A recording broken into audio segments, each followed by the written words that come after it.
ദൈവത്തിന് മഹത്വം, ദൈവത്തിന് സ്തുതി.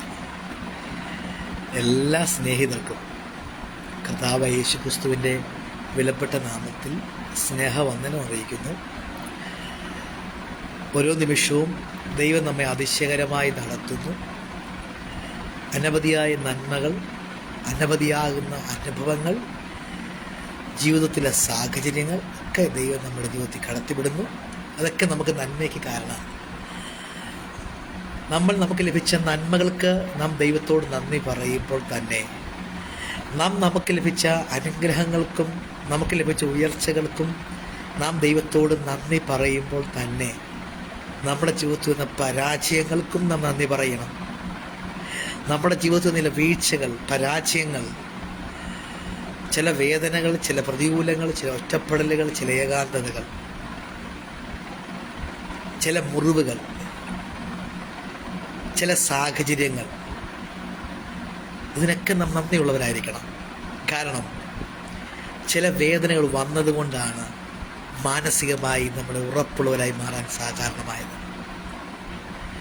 ചില പ്രതികൂലങ്ങളിൽ കൂടി നാം കടന്നു പോയതുകൊണ്ടാണ് വിശ്വാസത്തിലും ആത്മീയത്തിലും ഉറപ്പുള്ളവരായി മാറാൻ നമുക്ക് കഴിഞ്ഞത്. ചില അനുഭവങ്ങളിൽ കൂടെ, ചില സാഹചര്യങ്ങളിൽ കൂടെ, ചില വീഴ്ചകളും പരാജയങ്ങളും ജീവിതത്തിൽ വന്ന് കടന്നു പോയതുകൊണ്ടാണ് നമുക്ക് പ്രാർത്ഥനയിൽ ഇച്ചിരി കൂടെ ഉറപ്പുള്ള അനുഭവമുള്ളവരായി മാറാൻ കഴിഞ്ഞത്. നിശ്ചയമായും ഒറ്റപ്പെടലിൻ്റെ അനുഭവങ്ങൾ നമ്മെ പഠിപ്പിച്ചത് ഒറ്റപ്പെടലിനകത്തും മനുഷ്യൻ്റെ കരുത്തേക്കാൾ ഉപരി ദൈവത്തിൻ്റെ വിലപ്പെട്ട ഇടപെടലും ദൈവത്തിൻ്റെ വിലപ്പെട്ട സാന്നിധ്യത്തെയും തിരിച്ചറിയാൻ ചില ഒറ്റപ്പെടലുകൾ കാരണമായി.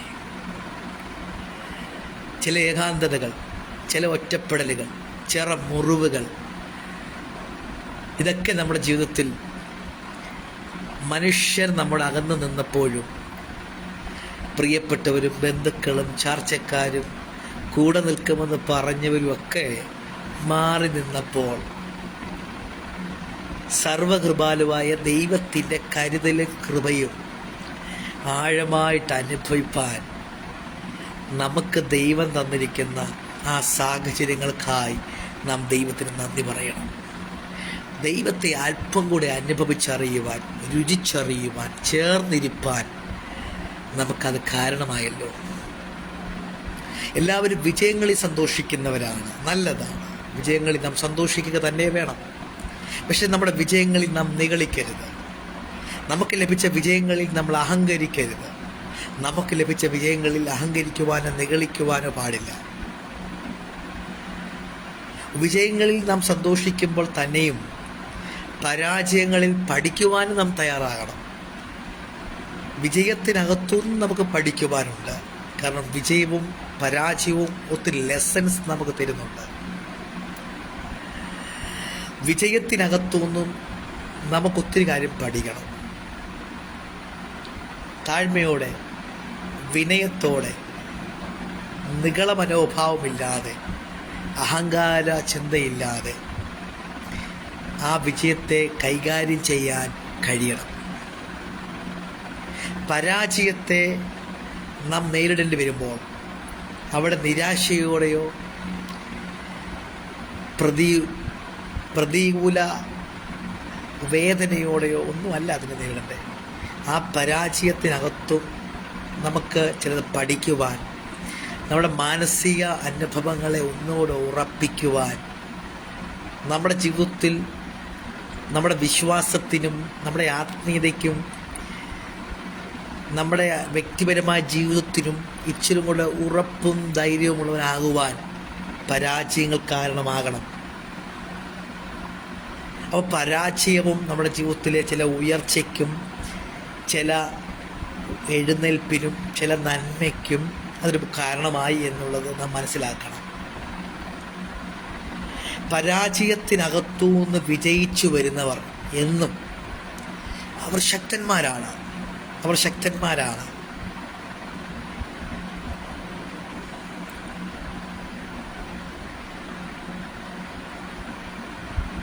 കാരണം പരാജയത്തിനകത്തുനിന്ന് പഠിച്ച് അതിനപ്പുറം ഒരു ജയത്തിലേക്ക് അവർ വരുമ്പോൾ പിന്നെ പല പരാജയങ്ങൾക്കും അവരെ തോൽപ്പിക്കാൻ പറ്റത്തില്ല, പല പ്രതികൂലങ്ങൾക്കും അവരെ തോൽപ്പിക്കാൻ പറ്റത്തില്ല. കാരണം പരാജയങ്ങൾ അവരുടെ മുമ്പിൽ വിജയങ്ങളായി മാറും. നമ്മുടെ ജീവിതത്തിൽ, നമ്മുടെ സാഹചര്യങ്ങളിൽ നമ്മൾ നേരിടേണ്ട പരാജയങ്ങൾ, നമ്മൾ കണ്ടുമുട്ടുന്ന ചില വേദനകൾ, ചില ഒറ്റപ്പെടലുകൾ, ചില മുറിവുകൾ, നമ്മുടെ ജീവിതത്തിൽ നമ്മളതിനെ നേരിടേണ്ട മനോഭാവമുണ്ട്. ആ മനോഭാവമാണ് നമ്മുടെ വിധി നിർണ്ണയിക്കുന്നത്. ചില പരാജയങ്ങൾ ചില ഡിപ്രസ്സിലാക്കാറുണ്ട്, ചിലരെ ഫെഡപ്പ് ആക്കാറുണ്ട്, ടോട്ടലി ഫെഡപ്പ് ആക്കാറുണ്ട്, ചിലരെ ഒത്തിരി അങ്ങ് ഡൗൺ ആക്കാറുണ്ട്. ചില പരാജയങ്ങളിൽ ഡിപ്രസ്സിലായി പോകാറുണ്ട്, ഡിപ്രഷൻ ഉണ്ടാകാറുണ്ട്. എന്നാൽ ആ പരാജയങ്ങളെ തിരിച്ചറിഞ്ഞ് പരാജയത്തിനകത്തുനിന്ന് എഴുന്നേറ്റ് വന്ന് അടുത്ത വിജയത്തിലേക്ക് ഓടുന്നവരുണ്ട്. അവരെ സംബന്ധിച്ചിടത്തോളം അവർ ശക്തന്മാരായി മാറും. കാരണം വിജയിച്ചു വരുന്നവനേക്കാൾ പരാജയത്തിനകത്തു വിജയിച്ചു വരുന്നവൻ അവൻ ശക്തനാണ്. കാരണം അവൻ പരാജയത്തിൻ്റെ വേദന തിരിച്ചറിഞ്ഞവനും വിജയത്തിൽ അഹങ്കരിക്കാത്തവനുമായിരിക്കും. അതുകൊണ്ട് തന്നെ അവൻ്റെ മുമ്പിൽ പ്രതികൂലങ്ങൾ, പരാജയങ്ങൾ, അതൊക്കെ അവരുടെ മുമ്പിൽ ജയങ്ങളായി പിന്നത്തേതിൽ മാറും. നമ്മുടെ ജീവിതത്തിലും ചില സാഹചര്യങ്ങളിൽ കൂടെ നാം കടന്നു പോകുമ്പോൾ നമ്മൾ ഇതേ മനോഭാവം നമുക്ക് വേണം. ചിലർ നമ്മളെ മുറിവേൽപ്പിക്കുമ്പോൾ, ഒറ്റപ്പെടുത്തുമ്പോൾ, ചില റിജക്ഷൻസ് ഉണ്ടാകുമ്പോൾ, ഏറ്റവും സ്നേഹിച്ചവർ നമുക്ക് നേരെ വിരൽ ചൂണ്ടുമ്പോൾ അവിടെ ഒത്തിരി ഡൗൺ ആകുകയല്ല, ഒത്തിരി മുറിവേറ്റ് പുറകോട്ട് പോവുകയല്ല. പകരം പലതും പഠിക്കുവാനും നമ്മുടെ സ്വഭാവ രൂപീകരണത്തിനും നമുക്ക് ഇച്ചിരി കൂടെ ചേഞ്ച് വരുത്തേണ്ട വിഷയങ്ങളിൽ ചേഞ്ച് വരുത്തുവാനും നമ്മളിൽ ചില എഴുന്നേൽപ്പിന് കാരണമാകേണ്ട സാഹചര്യങ്ങളെ പഠിക്കാനും അത് കാരണമായി മാറും. എല്ലാവരും ഉള്ള ആ അനുഭവത്തെ നാം സ്നേഹിക്കുന്നത് പോലെ തന്നെ നമ്മൾ ഒറ്റപ്പെടലുകളെയും മനസ്സിലാക്കാൻ പഠിക്കണം. കാരണം ഇപ്പോഴും എല്ലാവരും കൂടെ ഉണ്ടാകത്തില്ല. എല്ലാ സാഹചര്യത്തിലും നാം പ്രതീക്ഷിക്കുന്ന എല്ലാവരും നമ്മുടെ കൂടെ നിൽക്കത്തില്ല. ഇപ്പോഴും എന്നും നമുക്കുള്ളവരൊന്നും നമ്മളോട് ചേർന്ന് നിൽക്കണമെന്ന് നിർബന്ധമില്ല. പക്ഷേ ഏത് സാഹചര്യത്തിലും നാം തിരിച്ചറിയേണ്ട ഒരു സത്യമുണ്ട്, തിരിച്ചറിയേണ്ട ഒരു കാര്യമുണ്ട്. എല്ലാ സാഹചര്യത്തിലും നമുക്ക് എല്ലാവരും ഇല്ലെങ്കിലും ഏത് സാഹചര്യത്തിലും കൂടെയുള്ളവൻ സർവകൃപാലുവായ ദൈവമാണ്. അപ്പോൾ ഒരു ദൈവഭയത്തിലും ദൈവിക വിശ്വാസത്തിലും ദൈവവചനത്തിൽ ഉറപ്പിലും വേണം നമ്മുടെ ജീവിതത്തെ കെട്ടിപ്പടുക്കാൻ. ഏതെങ്കിലും വ്യക്തികളിൽ ഡിപ്പെൻഡഡ് ആയിട്ടല്ല നമ്മുടെ ലൈഫ് നമ്മൾ കെട്ടിപ്പടുക്കേണ്ടത്. വ്യക്തിപരമായി നാം ദൈവത്തിൽ ആശ്രയിച്ചുകൊണ്ട് വിശ്വസ്തയോടെയും വിശ്വാസത്തോടെയും ജീവിതത്തിനകത്തുള്ള ബോധ്യത്തോടെയും ലക്ഷ്യത്തോടെയും വേണം യാത്ര തുടങ്ങാൻ. അല്ല, പലപ്പോഴും പലരുടെ യാത്രകൾക്കും ലക്ഷ്യമില്ല, പലരും ഡിപ്പെൻഡൻ്റ് ലൈഫാണ്. എപ്പോഴും കൂട്ടം കൂടിയുള്ള അല്ലെങ്കിൽ ബന്ധങ്ങളിൽ അധിഷ്ഠിതമായ ജീവിതങ്ങളുണ്ട്. നല്ലതാണ്, അതൊക്കെ ബന്ധങ്ങൾ അധിഷ്ഠിതമാണ് ജീവിതം. പക്ഷേ ആ ബന്ധങ്ങൾ അധിഷ്ഠിതമായിരിക്കുമ്പോൾ തന്നെ നമുക്കുണ്ടാകുന്ന ഒറ്റപ്പെടലുകളെ പലപ്പോഴും നമുക്ക് ഫേസ് ചെയ്യാൻ പേടിയായി പോകും. അതുകൊണ്ട് ഒറ്റപ്പെടലുകളെ നാം ഗ്രഹിക്കണം, ഉൾക്കൊള്ളാൻ തയ്യാറാകണം.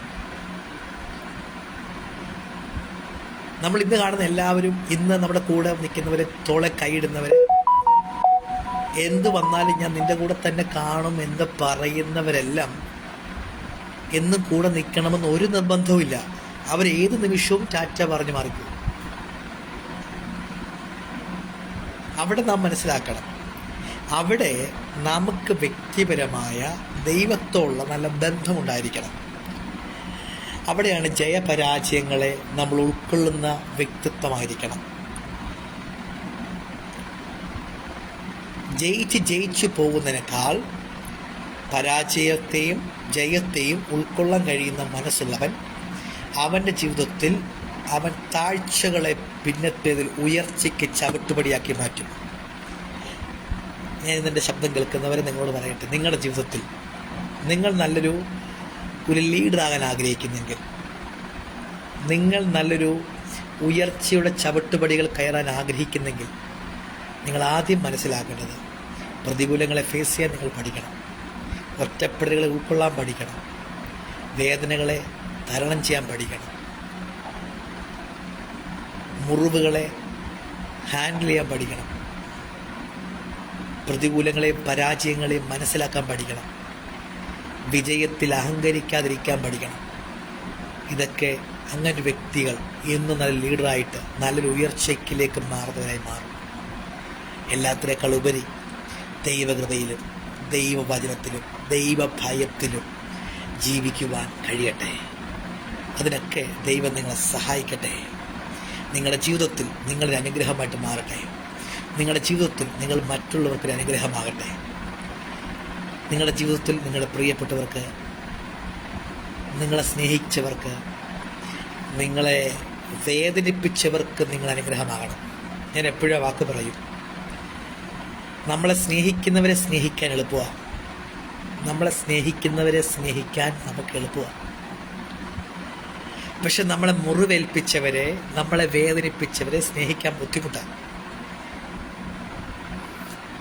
നമ്മളെ വേദനിപ്പിച്ചവരെ സ്നേഹിക്കാൻ നമുക്ക് കഴിയണം. നമ്മളെ മുറിവേൽപ്പിച്ചവരെ സ്നേഹിക്കാൻ നമുക്ക് കഴിയണം. നമ്മളെ ഒറ്റപ്പെടുത്തിയവരെ സ്നേഹിക്കാൻ നമുക്ക് കഴിയണം. നമുക്ക് നേരെ ദോഷം ചെയ്തവർ, നമുക്ക് നേരെ വിഷയങ്ങൾ ഉണ്ടാക്കിയവർ, അപവാദം പറഞ്ഞവർ കാണും. അവർക്ക് നേരെ പ്രതികാര ബുദ്ധിയോടെ ഓടാതെ അവരെയും ഉൾക്കൊള്ളാനും സ്നേഹിക്കാനും നമുക്ക് കഴിയണം. നമ്മളെ ഉപദ്രവിച്ചവരെ അനുഗ്രഹിക്കാൻ നമുക്ക് കഴിയണം.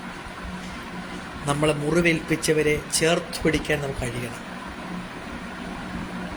ഈ ദിവസങ്ങളിൽ നിങ്ങളുടെ ജീവിതത്തിൽ നല്ലൊരു വ്യക്തിയാകാൻ ആഗ്രഹിക്കുന്നെങ്കിൽ, നിങ്ങൾ നല്ലൊരു ദൈവപൈതലാകാൻ ആഗ്രഹിക്കുന്നെങ്കിൽ, തിന്മയ്ക്ക് പകരം തിന്മ ചെയ്യാതെ തിന്മയ്ക്ക് പകരം നന്മ ചെയ്യുവാൻ കഴിയട്ടെ. നിങ്ങളെ ഒറ്റപ്പെടുത്തിയവരെ നിങ്ങൾ ഒറ്റപ്പെടുത്താൻ ശ്രമിക്കരുത്. നിങ്ങളെ ഒറ്റപ്പെടുത്തിയവരെ നിങ്ങൾ സ്നേഹിക്കാൻ ശ്രമിക്കുക. നിങ്ങളെ വേദനിപ്പിച്ചവരെ നിങ്ങൾ വേദനിപ്പിക്കാൻ ശ്രമിക്കരുത്. നിങ്ങളെ വേദനിപ്പിച്ചവരെ നിങ്ങൾ ചേർത്ത് പിടിക്കാൻ ശ്രമിക്കുക.